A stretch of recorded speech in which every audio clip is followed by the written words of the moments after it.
Mesdames, Mesdemoiselles, Messieurs, bonjour et bienvenue. Comme vous le savez, ce canal islamo-chrétien est spécialisé sur l'information et sur la formation concernant l'islam et le christianisme. Nous vous rappelons que cette vidéo est la deuxième de cette présentation. Présentation qui se compose de deux vidéos et qui répond à une série de réponses aux questions posées par des musulmans incrédules au texte biblique.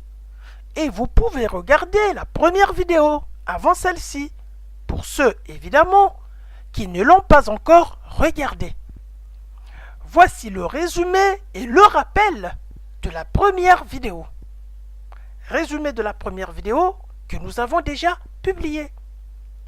Tout a commencé avec un débat sur l'une de nos vidéos sur YouTube, où un musulman insinue que la Bible est fausse parce que Jésus avait promis la venue du royaume de Dieu que les apôtres verraient de leur vivant. Cependant, les apôtres sont morts sans qu'aucun d'eux n'ait pu voir ce royaume de Dieu. C'est face à cette incompréhension de la parole de Dieu ou du texte biblique, nous avons décidé d'apporter des explications claires sur ce sujet. Et nous avons répondu à sa question sur la première vidéo en expliquant le verset de Marc chapitre 9 verset 1 pour comprendre si la promesse de Jésus de quelques apôtres qui verraient le royaume de Dieu venir avec puissance était bien réalisée, et où nous avons démontré l'existence de deux royaumes de Dieu dans la Bible, qui sont deux royaumes de Dieu différents.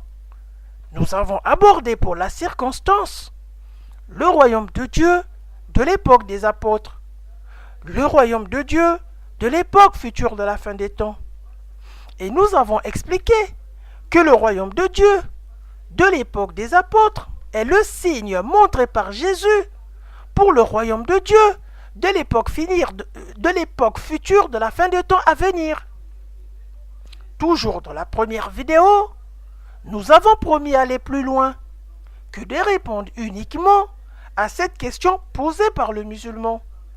Question qui ne se limitait qu'à Marc chapitre 9 verset 1.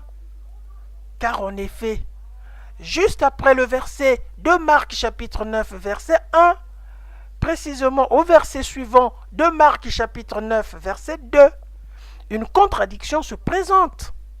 Contradiction soulevée par Ahmed Didat, Zakir Naik et autres apologistes musulmans actuellement. Et nous avons promis faire une deuxième vidéo pour effectivement expliquer cette contradiction. Et cette vidéo, c'est la présente. Fin du résumé de la première vidéo que nous avons déjà publiée. Maintenant, nous allons introduire, mesdames, mesdemoiselles, messieurs, notre sujet de cette vidéo, qui est la deuxième de notre présentation. Puisque les musulmans prennent pour érudits Ahmed Didat, Zakir Naik, nous allons voir si ces érudits musulmans sont intelligents à la compréhension biblique. Ils ont dénoncé la contradiction sur le récit de la transfiguration de Jésus. C'est l'occasion de savoir s'ils ont raison ou s'ils ont tort. Car en dénonçant la Bible, ces érudits ont reçu des appréciations positives de la part des musulmans. Ahmed Didat a même reçu de l'Arabie Saoudite le prix de savant musulman. Alors, Ahmed Didat, dans sa spécialité de religion comparée, ne doit-il pas être assez sage quant à la compréhension de la Bible avant de recevoir son prix saoudien? Il est temps de mesurer le savoir biblique des savants musulmans en religion comparée, de mesurer le savoir biblique d'Ahmed Didat et de Zakir Naik, eux qui sont spécialisés à comparer l'islam et le christianisme, eux qui sont spécialisés à comparer le Coran et la Bible, eux qui ont reçu le prix saoudien grâce à leur spécialité de religion comparée. La moindre des choses, c'est qu'ils doivent maîtriser la Bible et le Coran. Ahmed Deedat et Zakir Naik ont attaqué la fiabilité de la Bible en dénonçant la contradiction entre d'un côté Matthieu chapitre 17 verset 1 à 8, Marc chapitre 9 verset 1 à 8 et de l'autre côté Luc chapitre 9 verset 28 à 36. Pour Matthieu chapitre 17 verset 1 à 8, Marc chapitre 9 verset 1 à 8, la transfiguration de Jésus a lieu 6 jours après. Tandis que Luc chapitre 9 verset 28 à 36, la transfiguration de Jésus a lieu 8 jours après. 6 jours après et 8 jours après présentent au premier abord une contradiction. Et les apologistes musulmans disent, s'ils étaient inspirés, ils auraient donné le même nombre de jours. Il n'aurait pas eu de contradiction entre eux. C'est par ces réflexions que nous avons compris que ces apologistes sont des ignorants sur la définition ou le fonctionnement de l'inspiration de Dieu aux prophètes. Et nous nous permettons de l'expliquer pour apporter de l'éclairage. Cette deuxième vidéo répond à la question suivante. Existe-t-il une contradiction entre Marc, Matthieu d'un côté et Luc de l'autre concernant le récit de la transfiguration de Jésus? C'est parti.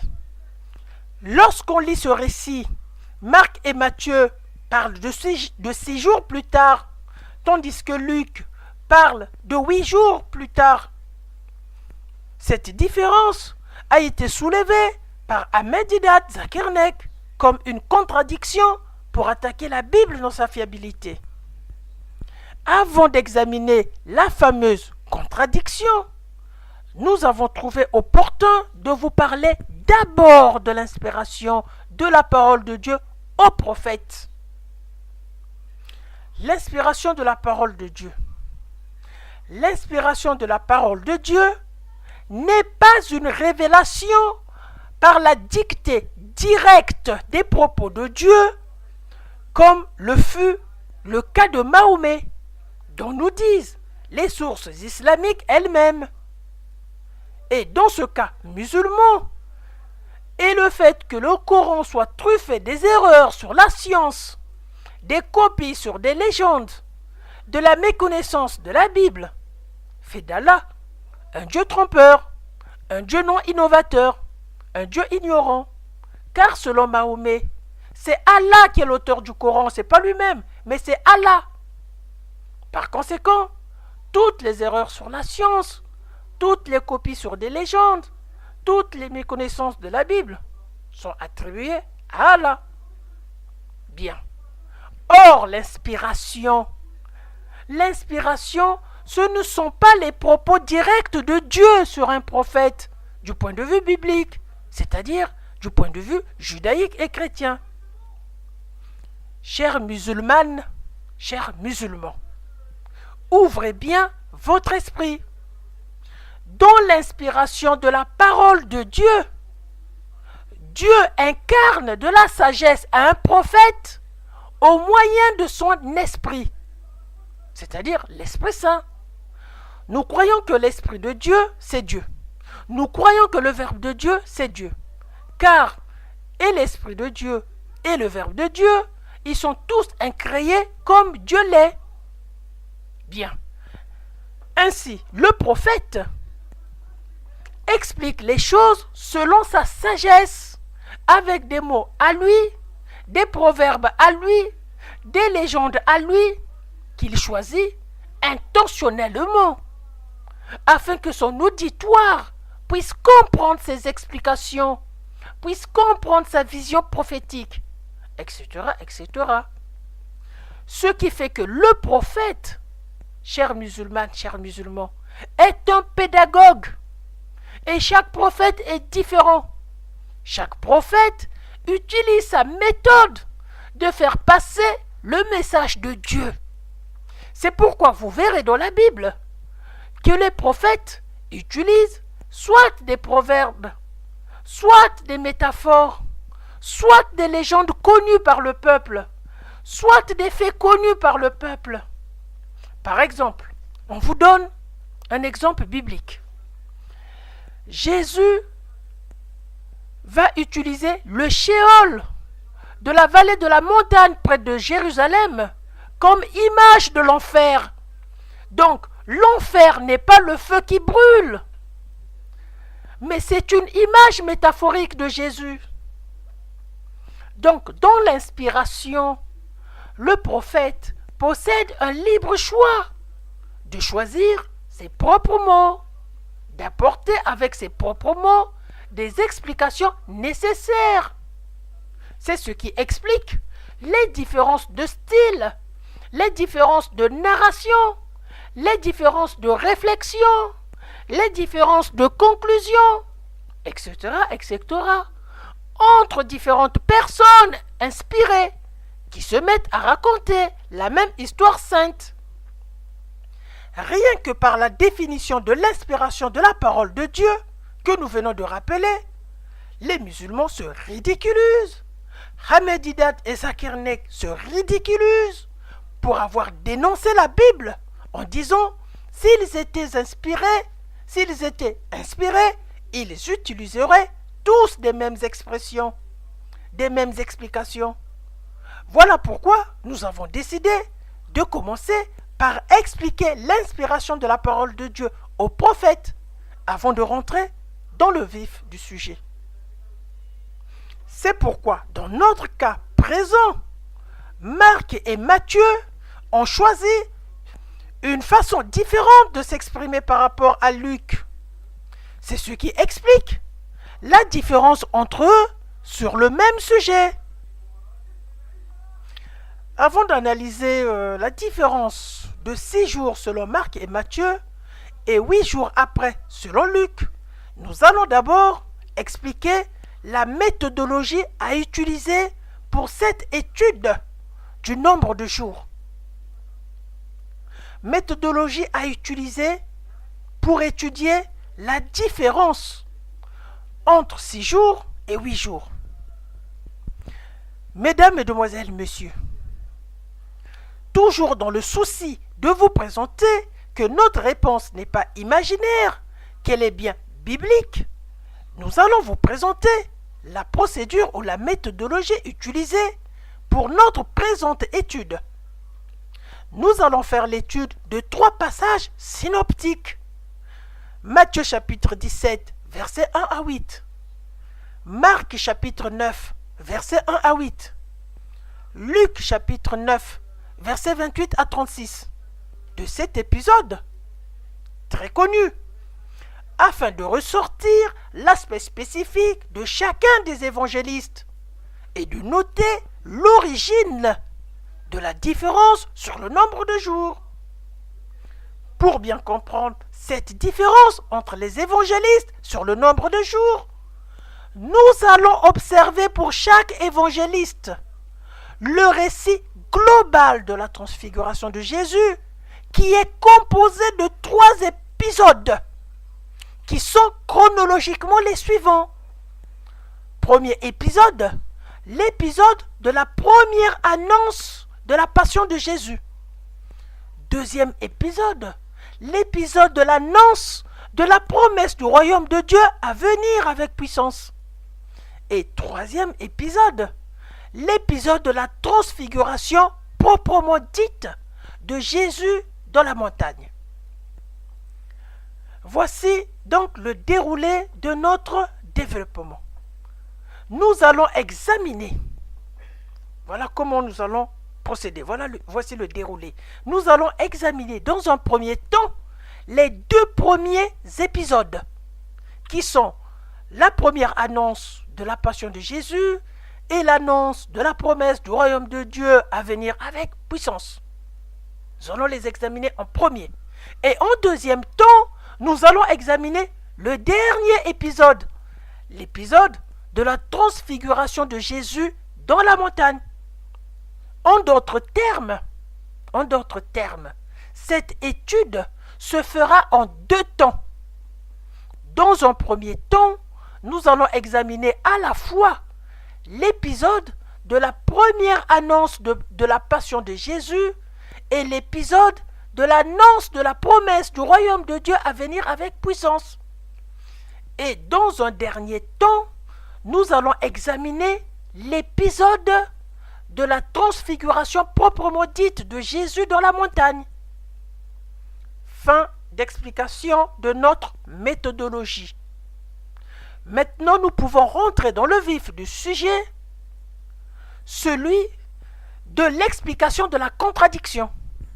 Pour cela, commençons avec les 2 premiers épisodes, qui sont la première annonce de la passion de Jésus et la promesse de voir le royaume de Dieu.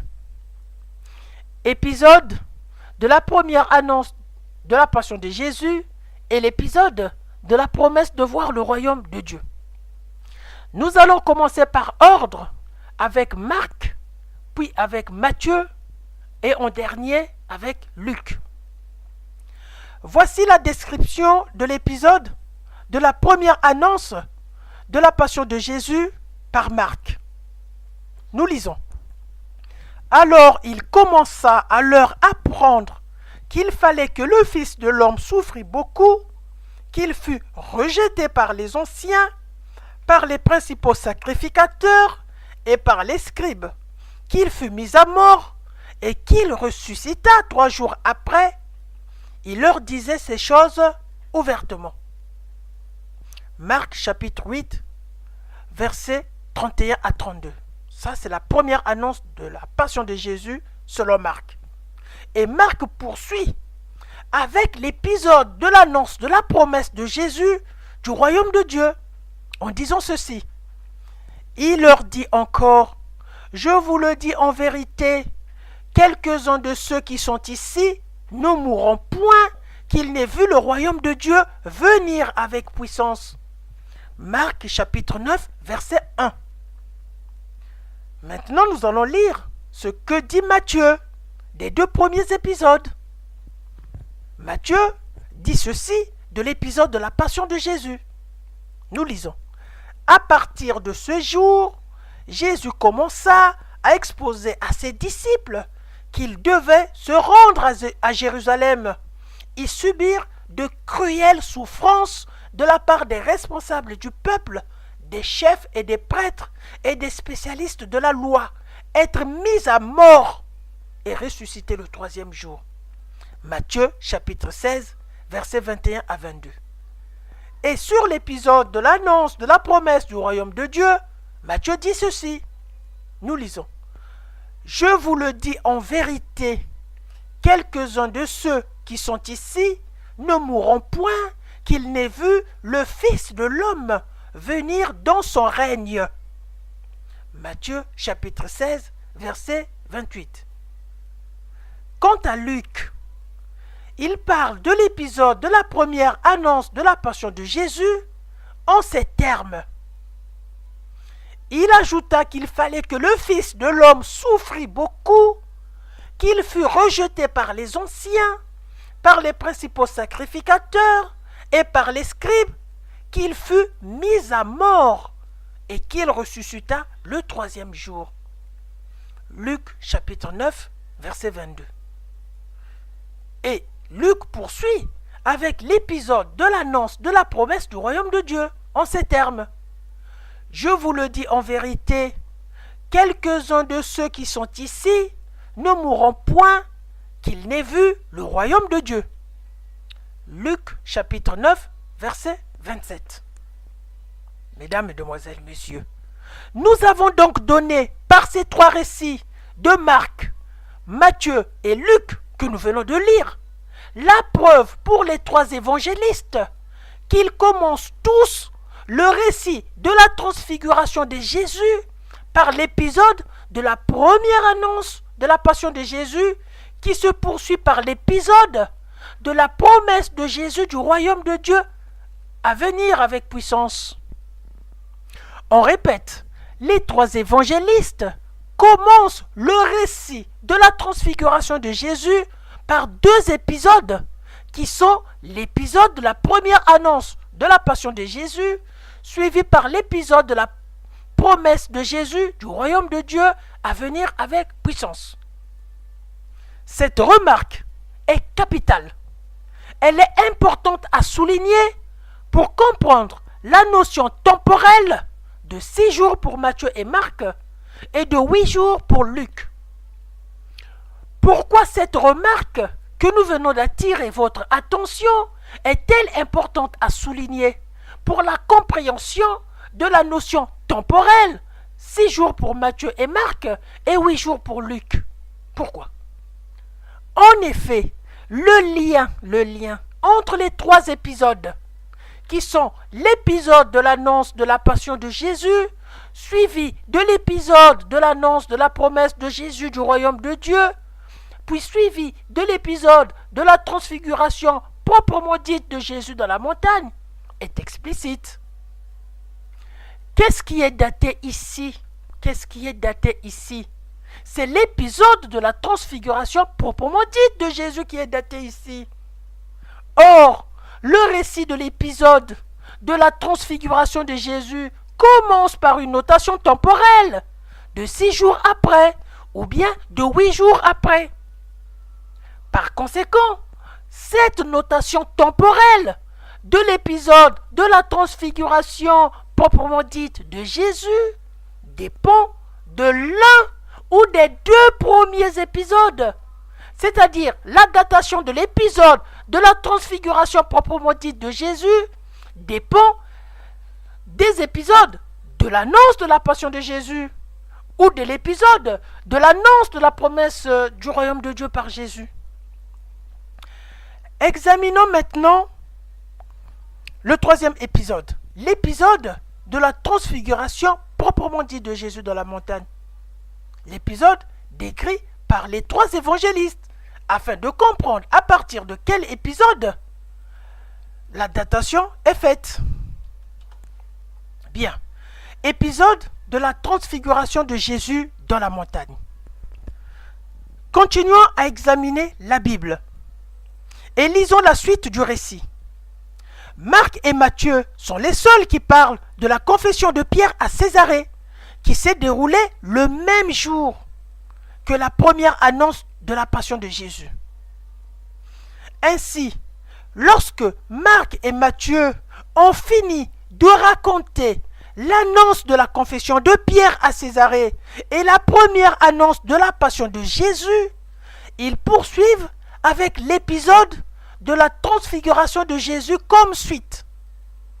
Pour Marc, l'épisode de la transfiguration de Jésus commence par 6 jours après, Jésus prit avec lui Pierre, Jacques et Jean et il les conduisit seul à l'écart sur une haute montagne. Il fut transfiguré devant eux, ses vêtements devinrent resplendissants et d'une telle blancheur qu'il n'est pas de foulon sur la terre qui puisse blanchir ainsi. Marc chapitre 9, versets 1 à 2. Pour Matthieu, l'épisode de la transfiguration de Jésus commence également par 6 jours après, Jésus prit avec lui Pierre, Jacques et Jean, son frère, et il les conduisit à l'écart sur une haute montagne. Il fut transfiguré devant eux. Son visage resplendit comme le soleil, et ses vêtements devinrent blancs comme la lumière. Matthieu chapitre 17, versets 1 à 2. Le constat est simple. Marc et Matthieu parlent tous les deux de 6 jours. Cependant, Luc ignore l'épisode de la confession de Pierre à Césarée dans son évangile et préfère parler directement ce qui concerne Jésus et sa mort. C'est pour cela il passe directement à l'épisode de la première annonce de la passion de Jésus. Parce que c'est cet épisode qui concerne Jésus et sa mort. La confession de Pierre à Césarée ne concerne pas Jésus et sa mort. Vous voyez? Mais après avoir parlé de l'épisode de la première annonce de la passion de Jésus, Luc commence, c'est ce qui nous intéresse, l'épisode de la transfiguration de Jésus par environ. Donc on a des jours incomplets. Environ 8 jours après qu'il lui dit ces paroles. Donc ces paroles sont au pluriel. Je recommence. Environ 8 jours après qu'il eut dit ces paroles, Jésus prit avec lui Pierre, Jean et Jacques. Et il monta sur la montagne pour prier.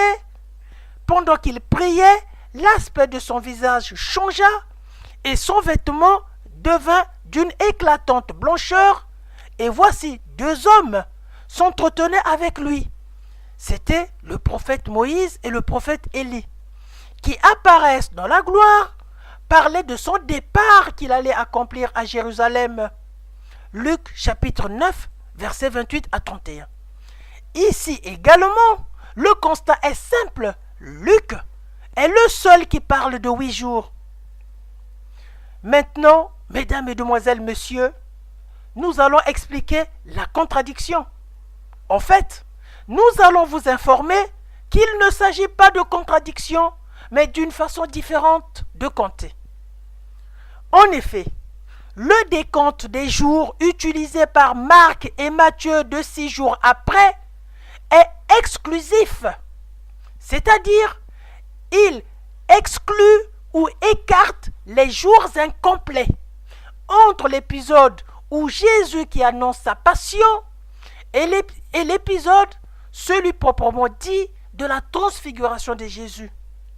Marc et Matthieu commencent à compter depuis le jour où Jésus annonce la promesse du royaume de Dieu, c'est-à-dire depuis l'épisode de la promesse du royaume de Dieu par Jésus. Nous avons donc le référentiel de la notation temporelle utilisée par Marc et Matthieu. Il compte à partir de l'épisode de la promesse du royaume de Dieu, dont voici on rappelle les versets de cette annonce de la promesse du royaume de Dieu par Jésus, relatée par Marc et Matthieu. Nous commençons par Marc et nous allons finir par Matthieu. Nous lisons. Quelques-uns de ceux qui sont ici ne mourront point, qu'ils n'aient vu le royaume de Dieu venir avec puissance. Marc chapitre 9, verset 1. Quelques-uns de ceux qui sont ici ne mourront point, qu'ils n'aient vu le Fils de l'homme venir dans son règne. Matthieu chapitre 16, verset 28. Alors que le décompte de Luc, environ 8 jours après, est inclusif. Si le décompte de Marc et de Matthieu est exclusif, le décompte de Luc est inclusif, c'est-à-dire il inclut les jours incomplets depuis le jour où Jésus annonce sa passion, c'est-à-dire depuis l'épisode de l'annonce de la première annonce de la passion de Jésus. Nous avons donc le référentiel de la notation temporelle utilisée par Luc. Il compte depuis l'épisode de la première annonce de la passion de Jésus.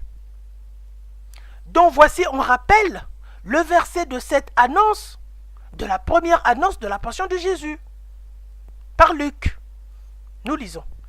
Il ajouta qu'il fallait que le Fils de l'homme souffrit beaucoup, qu'il fût rejeté par les anciens, par les principaux sacrificateurs et par les scribes, qu'il fût mis à mort et qu'il ressuscita le 3e jour. Luc chapitre 9, verset 22. En résumé, pour Marc et Matthieu, le jour de l'annonce de la promesse du royaume de Dieu est le début du comptage, ce qui donne 6 jours. Après ce fut l'épisode de la transfiguration proprement dite de Jésus. Pour Luc, c'est pas le jour de l'annonce de la promesse du royaume de Dieu qui compte. C'est le jour de la première annonce de la passion de Jésus, qui est le début du comptage, qui s'est produit 2 jours avant l'annonce de la promesse du royaume de Dieu. Cette dernière annonce s'est produite 6 jours avant le jour de la transfiguration proprement dite de Jésus, ce qui donne au total 8 jours. Après ce fut bien entendu l'épisode de la transfiguration proprement dite de Jésus. Mesdames, Mesdemoiselles, Messieurs, pourquoi Luc remonte sa notation temporelle depuis l'épisode de l'annonce de la passion de Jésus, qui est le premier épisode du récit de la transfiguration de Jésus, alors que Marc et Matthieu commencent leur notation temporelle depuis l'annonce de la promesse du royaume de Dieu, qui est le deuxième épisode du récit de la transfiguration de Jésus. Pourquoi, mesdames, mesdemoiselles, messieurs? Luc est un intellectuel grec. Il était médecin et philosophe qui a tout abandonné pour servir l'œuvre du Christ.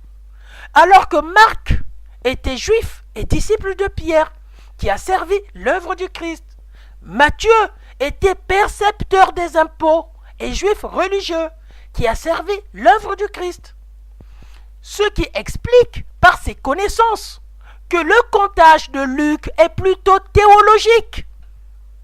Il montre que la révélation de Jésus sur le royaume de Dieu à venir avec puissance, annoncée en Luc chapitre 9 verset 27, mais ne commence pas à partir de Luc chapitre 9 verset 27, parce que Luc considère que cette annonce n'est que verbale. À partir de Luc chapitre 9 verset 27, cette annonce n'est que verbale. Mais cette révélation commence depuis l'annonce de la passion de Jésus, c'est-à-dire en Luc chapitre 9 verset 22. En effet, si la mort de Jésus est un entretien dans le royaume de Dieu de la Sainte Montagne avec quelques-uns des apôtres, mais la révélation de la mort de Jésus à Jérusalem, qui est l'objet d'entretien dans le royaume de Dieu dans la Sainte Montagne, commence depuis Luc chapitre 9 verset 22, où Jésus parle de sa souffrance de la part des principaux sacrificateurs, des scribes, et chefs des prêtres et de sa mort. Tandis que l'annonce de cette révélation, l'annonce verbale, s'est prononcée plus tard en Luc chapitre 9 verset 27. C'est ainsi qu'il dit environ 8 jours, ça englobe les jours incomplets, après qu'il eut dit ces paroles. Paroles au pluriel pour mettre en exergue les paroles de Jésus à partir de l'épisode de l'annonce de la passion de Jésus. Tandis que Marc et Matthieu ne sont pas théologiques. Les deux comptent à partir du moment où Jésus prononce les paroles de la promesse du royaume de Dieu. En Matthieu chapitre 16 verset 28, que vous trouverez également dans Marc chapitre 9 verset 1, et aussi d'ailleurs dans Luc chapitre 9 verset 27, ce qui donne directement 6 jours lorsqu'on compte à partir de la promesse du royaume de Dieu. Il n'y a pas de contradiction. Les évangélistes ont utilisé chacun une méthode différente qui a abouti soit à une période de 6 jours, soit à une période de 8 jours, selon qu'on inclut ou on écarte la prise en compte de la période de 2 jours située entre celle où Jésus qui annonce sa passion et celle où Jésus annonce la promesse du royaume de Dieu à venir en puissance que verront quelques-uns des apôtres. Nous avons presque fini, mesdames, mesdemoiselles, messieurs. Parlons un peu de l'évangéliste Luc et de son style théologique qui découle de sa narration de l'évangile du Christ. Que dit la recherche sur la théologie de Luc? Nous avons regroupé pour vous quelques données pour vous donner un aperçu du personnage.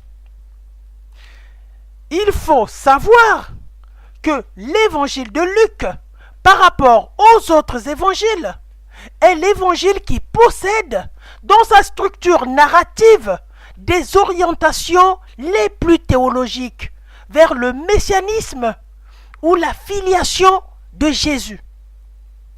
Par exemple, il présente l'ascension de Jésus comme un fait christologique. Voilà comment il est théologique, Luc. Vous pourriez lire Luc chapitre 24, versets 50 à 53. Selon les chercheurs, la fréquence des mots utilisés dans le vocabulaire de Luc, dans tout l'évangile de Luc, fournit des preuves significatives de l'accent théologique en comparaison avec les autres évangiles.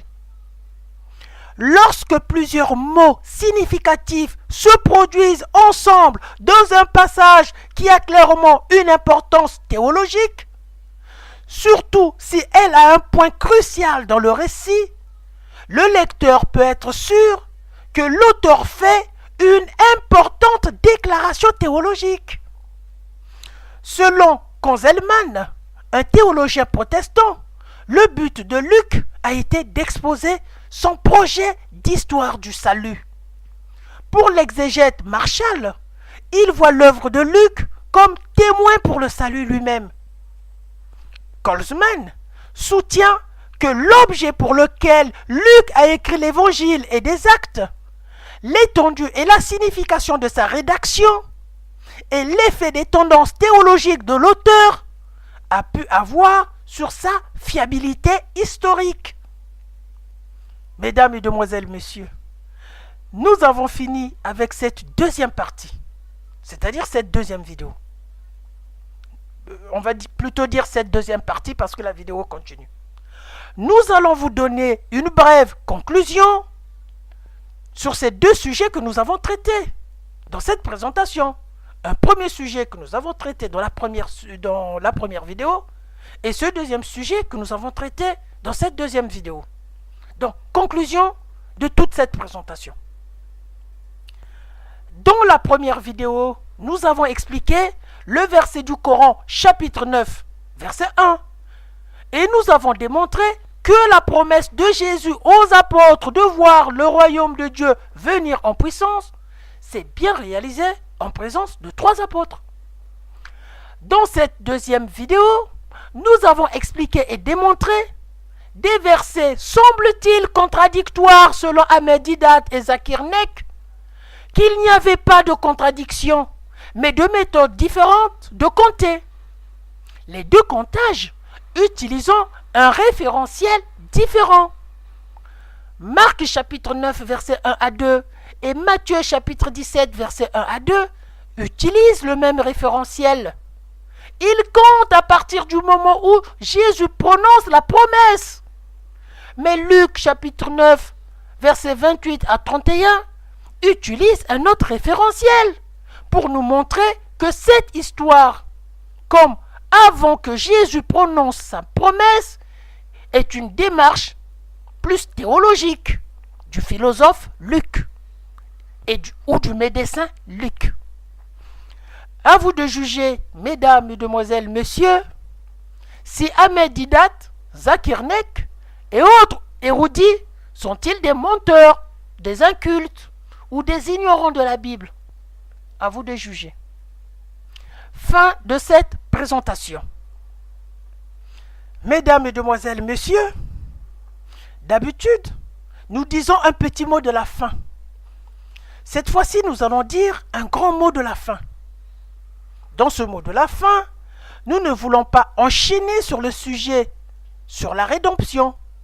Mais sachez quand même, dans les passages de Matthieu chapitre 16, versets 21 à 22, prenez vos Bibles, confère aussi Marc chapitre 8, versets 31 à 32, on remarque que Jésus annonçait sa passion, qu'il devrait mourir pour que les Écritures de l'Ancien Testament soient accomplies. Mais la suite de ces versets nous informe que Pierre, ayant exprimé sa peine de voir Jésus mourir, va être réprimandé par Jésus. En le disant, Satan, c'est le diable qui te l'a révélé et non le Père. Par ces deux versets, la rédemption se précise. La mort sur la croix a une importance capitale et divine. Cette mort est décidée qu'elle se fasse sur la personne de Jésus, tout comme la naissance miraculeuse. Elle a été décidée qu'elle se fasse sur la personne de Jésus. Vous voyez, la Bible est facile à comprendre. les écritures qui doivent être accomplies pour cette mort physique et qui sera plus tard vaincue pour qu'on fait de montrer que la mort ne peut pas atteindre Jésus. La passion de Jésus se trouve prophétisée dans Ésaïe chapitre 53 versets 1 à 10. Vous pouvez le vérifier avec vos Bibles. Mais visiblement, Allah, pour avoir nié que le Messie soit tué par les hommes, puisque Allah reconnaît Jésus comme le Messie, pour avoir nié que le Messie soit tué par les hommes, il a mis en doute non seulement la prophétie d'Ésaïe, chapitre 53, versets 1 à 10, mais aussi il a mis en doute l'histoire de la mort de Jésus, validée par les historiens non chrétiens. Par conséquent, cette histoire de la mort de Jésus, dans sa version coranique, fait d'Allah un Dieu falsificateur de l'histoire sainte, un Dieu ignorant de la prophétie d'Ésaïe et de l'histoire de Jésus tout court. Il faut savoir également que l'islam est une religion que l'on trouve principalement dans les pays du tiers-monde. Nombreux de ces pays du tiers-monde n'ont pas de moyens financiers pour éduquer toute la population. Ainsi, dans certains pays, les femmes ne sont pas instruites. Dans d'autres contrées reculées, il manque de l'instruction pour ces populations. Et l'islamisme trouve son terreau sur l'ignorance de ces musulmans, incapables de faire la recherche. Certains, on les refuse même d'avoir une démarche critique sur les sources islamiques, domaine réservé qu'aux savants musulmans. Or, les savants musulmans modernes, plus menteurs qu'eux, tu meurs.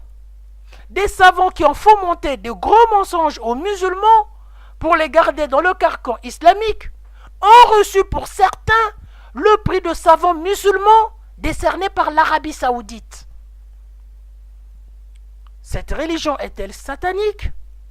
Sinon, expliquez-nous, comment se fait-il que des savants qui ont menti ou qui ont fait des erreurs se voient décerner le prix de savants musulmans en Arabie saoudite? Exemple, Ahmed Didat. Il n'a fait que raconter des pires inepties sur la Bible.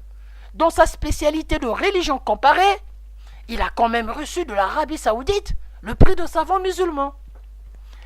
L'exemple le plus frappant, c'est celui du docteur et défunt Hamidullah Mohammed, qui dans son livre Initiation à l'islam, il met des approximations, des demi-vérités, des mensonges par omission pour défendre l'islam.